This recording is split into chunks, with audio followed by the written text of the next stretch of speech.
लेकिन जब मुसलमानों के कत्ल आम की बारी आती है तो यहूदी और मुसलमान आपस में इत्तेफाक कर लेते हैं। हम सारे मुसलमान एक खुदा, एक नबी, एक कुरान, एक काबा, एक किबला के मानने वाले, एक कलमा पढ़ने वाले, क्या हम यहूदियों के मुकाबले में मुत्तहिद नहीं हो सकते?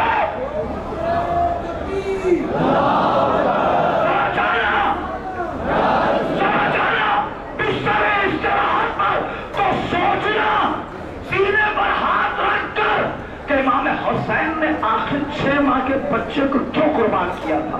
अपने लिए नहीं, नाना की दीन की हिफाजत के लिए। तभी तो अल्लामा ताहिरुल कादरी जो मिनहाजुल कुरान के बहुत बड़े आलिम अहले सुन्नत है, उन्होंने बड़ा बेहतरीन जुमला कहा। जब एक शख्स ने आकर पूछा, अल्लामा ये बताइए दीन मोहम्मदी है या कुछ और है? तो उन्होंने बड़ा प्यारा जुमला कहा, सुनो, दीन मोहम्मदी सन 61 हिजरी 9 मुहर्रम तक दीन मोहम्मदी था, लेकिन सन 61 हिजरी रोश आशूर के बाद अब दीन मोहम्मदी दीन हुसैनी है। अब दीन मोहम्मदी दीन हुसैनी है, क्योंकि हुसैन ने दीन को अब्बास जैसे भाई का खून दिया है, 18 साल अकबर का खून दिया है, हुसैन ने कासिम का खून दिया है, हुसैन ने अली असगर का खून देकर दीन को सींचा है। अब ये दीन ता क़यामत बाकी रहेगा, अब ये दीन ता क़यामत बाकी रहेगा। वक्त का तकाजा ये है कि हम मदरसे के एडवर्टाइजमेंट को छोड़ें, हम मदरसे की तबलीग को छोड़ें, एक दीन के मानने वाले हैं, एक परचम तले आ जाए। बात दरअसल ये है कि मुसलमान तो बहुत बेहतरीन सियासत करता है, मुसलमानों से बड़ी कोई सियासत करने वाला कोई नहीं है, लेकिन प्रॉब्लम यह है कि मुसलमान अपने कौम के अंदर सियासत करता है, कौम के बाहर नहीं। मुसलमानों सियासत करना है तो इस्लाम के परचम तले सियासत मत करो, पार्टी के बैनर तले सियासत करो। यहाँ एक ही सियासत है, सियासत मोहम्मदी, सियासत नबी। नबी की सियासत चलेगी, नबी का दीन चलेगा, नबी का हुक्म चलेगा, नबी की बात चलेगी, उसके अलावा किसी की बात नहीं चलेगी। हम एक नबी के मानने वाले, जहाँ जहाँ तक आवाज जा रही है, हाँ किसी मसलक का हो, किसी अकीदे का हो, नारा लगाकर जवाब दे देना कि हम सब एक है। लब्बैक या हुसैन, पीछे जितने हैं सब हाथों को बुलंद करके दिल की गहराइयों से नारा लगा, लब्बैक या हुसैन, लब्बैक या हुसैन। याद रखो, हुसैन शियों की मीरास नहीं है, हुसैन सिर्फ शियों के नहीं है, बल्कि हुसैन उस इंसान के हैं जिस इंसान के दिल में इंसानियत बाकी है। अगर हुसैन न होते तो इंसान तो होता, इंसानियत न होती, शख्स तो होता, शख्सियत न होती, मजहब तो होता, मजहब पे चलने वाला कोई ना होता।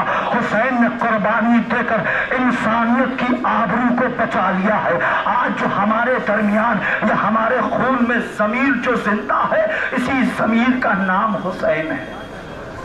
हुसैन किसी कौम का मोहताज नहीं है, हुसैन किसी मसलक का मोहताज नहीं है, हुसैन किसी फुरके का मोहताज नहीं है, बल्कि हर कौम हुसैन की मोहताज है, हर जबान हुसैन की मोहताज है, हर मसलक हुसैन की मोहताज है। चूंकि हुसैन से दीन पहचाना जा रहा है, हुसैन से मजहब पहचाना जा रहा है। यही वजह अगर तुमको हो नहीं तो बताओ, अब तक कहीं तुमने सुना है किसी के बेटे का नाम यजीद हो? है कोई? करबला के बाद जनाबे ज़ैनब इमाम हुसैन की बहन ने यजीदियत तो ऐसा कुचला है कि अब न यजीद, न यजीदी, न यजीदियत, इन तीनों को ऐसा कुचला है कि यजीदियत अब कभी सर नहीं उठा सकती, अब कभी सर नहीं उठा सकती। होंगे यजीद की औलाद में, लेकिन हिम्मत नहीं है कि आकर कहें कि हम यजीद के खानदान से हैं, क्योंकि हुसैनियों ने ऐलान कर दिया है, कल हुसैन के वक्त अगर यजीद था, अब भी अगर कोई यजीदी सिफत आ जाएगा तो कोई ना कोई हुसैनी खड़ा हो जाएगा। کوئی حسینی کھڑا ہو جائے گا جواب دینے کے لیے. آخر سوچو کیا ہے یہ 85 سال کے ضعیف میں کہ امریکہ جیسے شیطان کو تماچا مارا ہے. کیا ہے اس 85 سال کے ضعیف انسان میں جو لوگ یہودی اسرائیل کو سپر پاور سمجھ رہے تھے نا، ایک دن میں سارا سپر پاور نکال دیا. کیوں؟ کیونکہ یہ اس حسین کا ماننے والا ہے جو ساری دنیا کے لیے سپر پاور ہے. حسین بس عزیزوں زحمت تمام کر دی ہم نے آپ کی. امام حسین نے صرف اس لیے قیام کیا کہ ظلم کے خلاف آواز بلند کریں، مظلوم کا ساتھ دیں.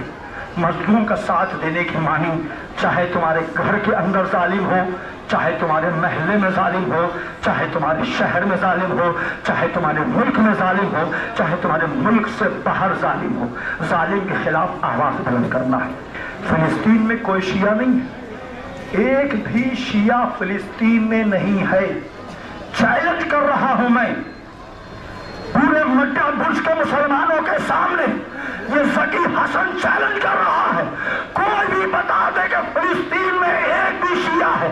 ایک بھی شیعہ نہیں، صرف اس لیے ساتھ دیا جا رہا ہے کہ ہمارا اور ان کا ایک ہی رشتہ ہے، لا الہ الا اللہ.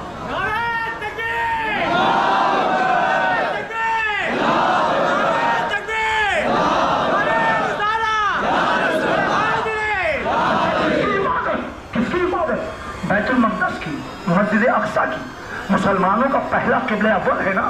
رسول نے اس طرف رک کر کے نماز پڑھی ہے. اس کی حفاظت، اور اس کی حفاظت کے لیے خاموش ہے مسلمان. کیوں؟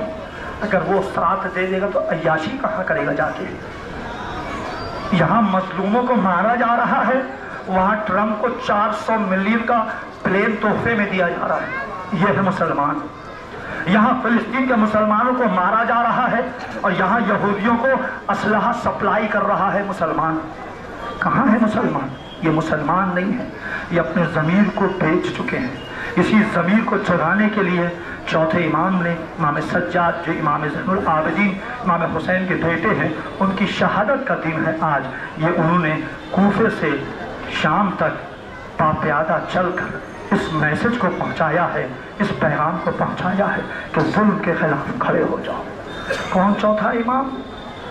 عزیزوں تاریخ بتاتی ہے نا کہ کربلا سے کوفہ اور کوفے سے شام، یہ امام ہاتھوں میں ہتھکڑیاں تھیں، پیروں میں بیڑیاں تھیں، گلے میں خاردار توق تھا. یہ امام کھڑے ہو کر نہیں چل پایا. جب بھی چلتا تھا اگر جھک کے چلتا تھا تو بڑے کہتے تھے مولا ذرا سر کو اوپر اٹھا لیے، توق چبھ رہی.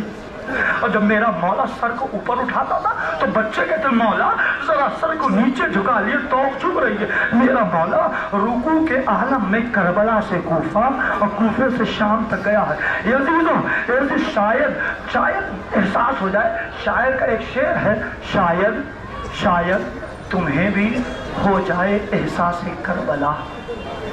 شاید تمہیں بھی ہو جائے احساس کربلا، تنہا کسی عزیز کی میت اٹھا کر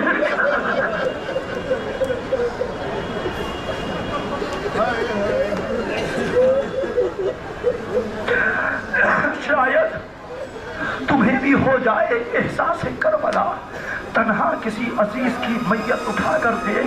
ایک دو